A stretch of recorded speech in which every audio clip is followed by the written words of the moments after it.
नमस्कार साथियों। आज मैं कक्षा 11 के उत्तर का जो विशाल मैदान है, उत्तर का जो हम उत्तर भारत का जो विशाल मैदान है उस पर बात करेंगे। इससे पूर्व में मैंने हिमालय पर्वतीय प्रदेश या उत्तर तथा उत्तरी पर्वतमाला इस टॉपिक पे मैंने बात की थी। आज हमारा जो टॉपिक है वो उत्तर भारत का विशाल मैदान है। उत्तर भारत के विशाल मैदान की मैं बात करूं तो हिमालय पर्वतीय प्रदेश और दक्षिण के प्रायद्वीपीय पठारी प्रदेश, जो प्रायद्वीपीय पठार है उसके मध्य का जो क्षेत्र है वो उत्तर का या उत्तरी भारत का विशाल मैदान है। यह गंगा, ब्रह्मपुत्र और सिंधु, गंगा और ब्रह्मपुत्र का विस्तृत मैदान है जो इन महान नदियों के निक्षेप से निर्मित है। मैं इस क्षेत्र की बात करूं तो मैं आपको बता दूं कि जो हमारा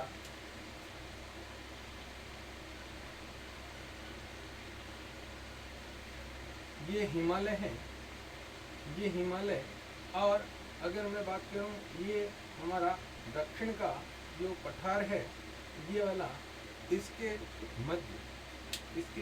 जो मध्य जो क्षेत्र है ये वाला पूरा क्षेत्र, तो ये जो क्षेत्र है ये है उत्तर का विशाल मैदान या उत्तर भारत का विशाल मैदान।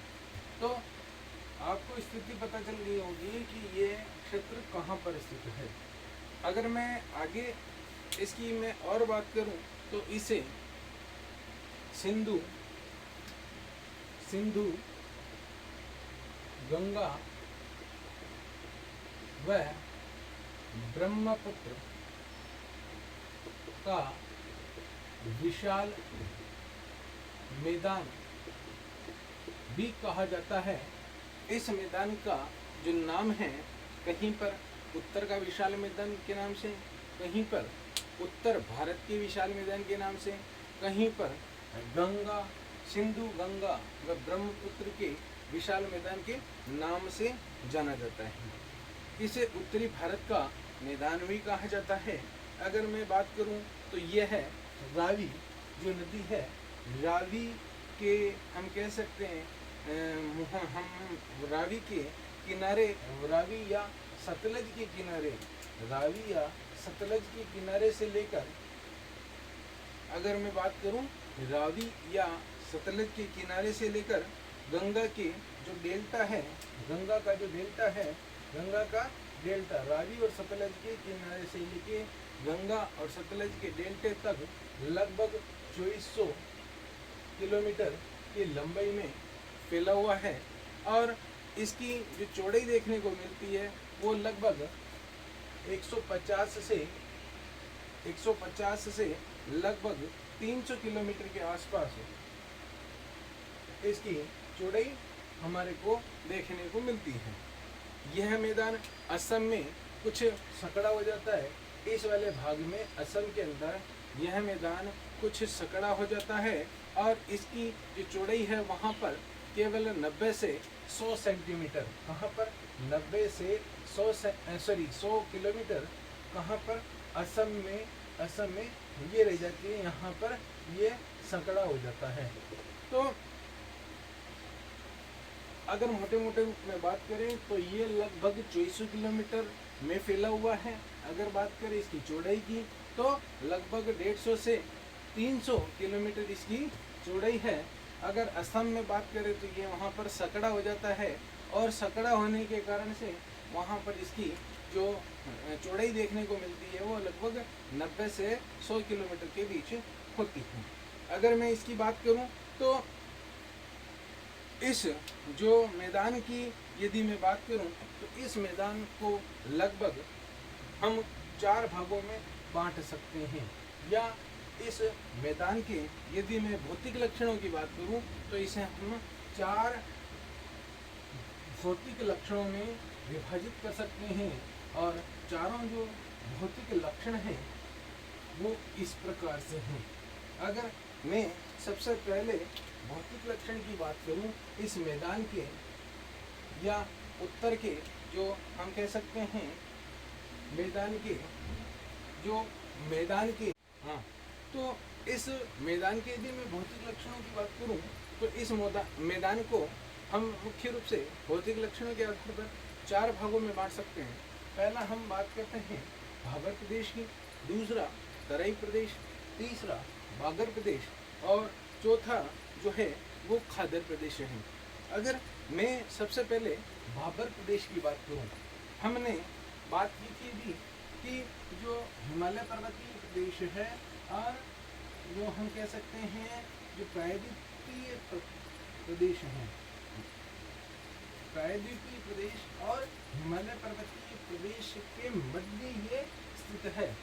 ठीक है, तो अगर मैं बात करूं हिमालय पर्वतीय प्रदेश और प्रायद्वीपीय पर्वतीय प्रदेश की, तो इन दोनों के ये मध्य में है और मध्य में यदि है तो सबसे जो पहला बात आता है तो हम इस क्षेत्र की बात कर रहे हैं। तो ये यहाँ पर कैसी स्थिति होती है वो मैं आपको अलग से बताता हूँ। तो ये है, हम पहली बात कर रहे हैं हम भाबर प्रदेश की, हम भाबर प्रदेश की बात कर रहे हैं। तो भाबर प्रदेश होता है क्या? तो भाबर प्रदेश के अंतर्गत होता ये है कि जैसे ये पर्वत है, जैसे ये वाला पर्वतीय भाग है, ये वाला पर्वतीय भाग है, ये पर्वतीय भाग कौन सा है? शिवालिक श्रेणी, यानी हिमालय की सबसे अंतिम या सबसे दक्षिणतम जो भाग है वो ये वाला भाग है, ये वाला भाग है। इसके बाद या हम कह सकते हैं शिवालिक का जो पर्वत पदीय क्षेत्र है वो ये क्षेत्र है। इसके बाद में जैसे ही मैदान की शुरुआत होती है, मैदान की शुरुआत होती है तो जैसे ही ये पर्वत पदीय भाग है तो यहाँ से नदियाँ अचानक से मैदानों में प्रवेश करती हैं, अपने साथ लाए हुए कंकड़ पत्थर, बड़े बड़े पत्थरों का यहाँ पर ये जमाव कर देती हैं।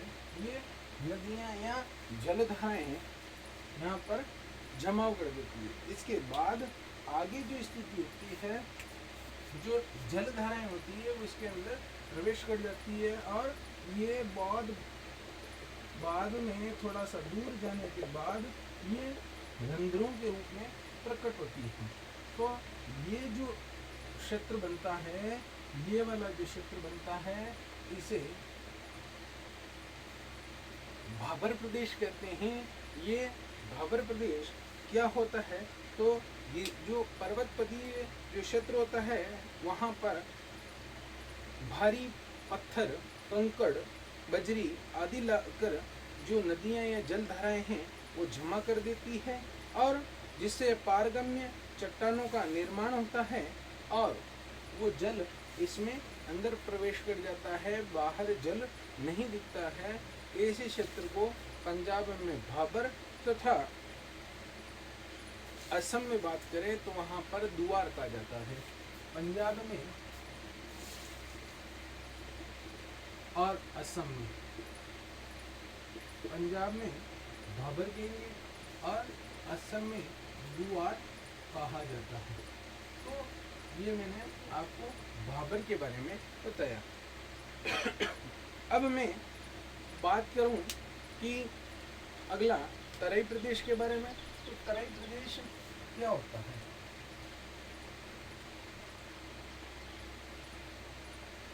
दूसरा है हमारा तराई प्रदेश। क्या है तराई प्रदेश? मैं तराई प्रदेश की बात कर रहा हूँ और तराई प्रदेश जो भाबर प्रदेश है उसके दक्षिण का वह भाग होता है जो यहाँ से, अभी मैंने आपको बताया था, यहाँ से वो नदियाँ भूमिगत हो जाती है, कंकड़ पत्थरों में, बड़े पत्थरों में अंदर समाहित हो जाती है। उसके बाद में, इसके बाद का ये जो भाग है, इसके बाद का आपको ये भाग दिखेगा, ये वाला जो भाग, ये जो भाग है, ये इसमें मुख्य बात ये है कि जो हम कह सकते थे ये पर्वत थे, पर्वत के बाद में यहाँ पर आपको भाबर प्रदेश थे, जहाँ पर बड़े बड़े कंकड़ थे, चट्टानें थी ये, और यहाँ पर जल अंदर समाहित हो गया था। परंतु तराई के अंतर्गत क्या हो रहा है, ये जो बात कर रहे हैं तराई के अंतर्गत वापस ये जो जल है वो नदियाँ हैं या जल धाराएं हैं, रंध्रों के रूप में बाहर प्रकट हो जाती है। इसी क्षेत्र को कहते हैं तराई प्रदेश। तराई ये हो गया आपकी भाबर, ये भाबर और ये तराई। तो तराई प्रदेश के अंतर्गत मुख्य रूप से जो भाबर प्रदेश में जो लुप्त हुई जो नदियां हैं पुनः प्रकट हो जाती है, और इसी क्षेत्र को तराई प्रदेश कहा जाता है। यहाँ पर जो स्थिति होगी वो ऐसी होगी क्योंकि बिल्कुल महीन मिट्टी का जमा हो जाता है और रंध्रों के माध्यम से जल बाहर निकलता है। तो यहाँ की जो स्थिति होती है, यहाँ बड़ी मात्रा में दलदल जैसी स्थिति हो जाती है। ये नदियों द्वारा निक्षेपित जलोढ़ के जो कण हैं वो भाबर प्रदेश की अपेक्षा बहुत छोटे होते हैं।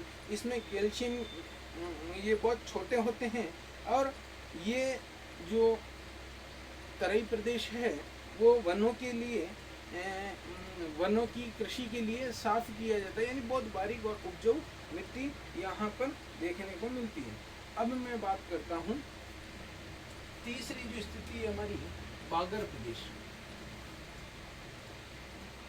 बागर प्रदेश क्या होता है, तो बागर प्रदेश के अंतर्गत हम बंजर से ले सकते हैं। बागर प्रदेश नाम से आपको थोड़ा बहुत पता चलता होगा या चल रहा होगा कि बागर प्रदेश क्या है। बागर प्रदेश से तात्पर्य जहाँ पर नदियों के बाढ़ का जल, नदियों के जो बाढ़ का जो जल होता है वो नहीं पहुंच पाता, वो जो क्षेत्र होता है वो मुख्य रूप से बागर प्रदेश होता है। यानी हम कह सकते हैं जो पुराने समय में जो जलोढ़ मिट्टी का जो निक्षेप से बना हुआ जो क्षेत्र था वो बागर प्रदेश है। वर्तमान में जो हम कह सकते हैं कि नदियों का जो जल है, नदियों के जो बाढ़ का जल है वो वहाँ पर नहीं पहुँच पाता, वो भाग एक तरीके से हम कह सकते हैं बंजरनुमा हो जाता है। तो इसी क्षेत्र को बागर प्रदेश कहा जाता है। अब मैं सबसे अंतिम और इस टॉपिक का लास्ट पॉइंट पे बात कर रहा हूँ, वो है खादर प्रदेश। खादर प्रदेश, खादर प्रदेश क्या है? खादर प्रदेश, खादर प्रदेश से तात्पर्य, खादर प्रदेश से तात्पर्य ऐसा क्षेत्र जहाँ पर, ऐसा नीचा प्रदेश जहाँ पर हर वर्ष बाढ़ का जो जल है, बाढ़ का जल है वो हर वर्ष पहुँच जाता है, और वहाँ पर नई मिट्टी का प्रति वर्ष नई मिट्टी का जमाव कर देता है या नई मिट्टी लाकर बिछा देता है। तो जहाँ जहाँ पर कुल मिला के जहाँ ऐसे क्षेत्र जहाँ जहाँ पर नदियों की जो बाढ़ आती है, और जहाँ जहाँ पर जैसे कोई ये नदी है और इस नदी में बाढ़ आई, इस नदी में बाढ़ आई और ये बाढ़ आई, तो सपोज कीजिए इस क्षेत्र में, ये नीचे क्षेत्र है, इस क्षेत्र में यहाँ पर नदी ने अपनी जो मिट्टी है जल गया, तो उस मिट्टी का जमाव यहाँ तक कर दिया। तो ये तो क्या हो गया, खादर प्रदेश। और ये नीचे होने के कारण यहाँ पर नदी का जल पहुँच गया, इसलिए ये क्षेत्र हो गया खादर। यहाँ प्रतिवर्ष जमा हो रहा है। और मगर कुछ क्षेत्र ऐसे हो गए, जैसे ये वाला जो क्षेत्र हो गया, इसके अंदर नदी का जल प्रतिवर्ष नहीं पहुँचता है। पुराने समय में पहुँचा था, कभी पहुँचा था, ये पुराने जलोढ़ का द्वारा नहीं था। तो ऐसे क्षेत्र क्या कहलाएंगे, हमारे बागर प्रदेश। तो खादर और बागर आप समझ चुके होंगे। तो ये मुख्य रूप से हमारा जो उत्तर का जो विशाल मैदान है उसकी मैंने आपको इस पे चर्चा की। अगला जो हमारा वीडियो बनेगा वो आएगा हमारे प्रायद्वीपीय पठारी प्रदेश पे। तो इस जो टॉपिक पे उत्तर के विशाल मैदान में आपको कोई भी समस्या हो, कोई भी क्वेरी हो तो आप कमेंट बॉक्स में लिख के ज़रूर बताएं। धन्यवाद।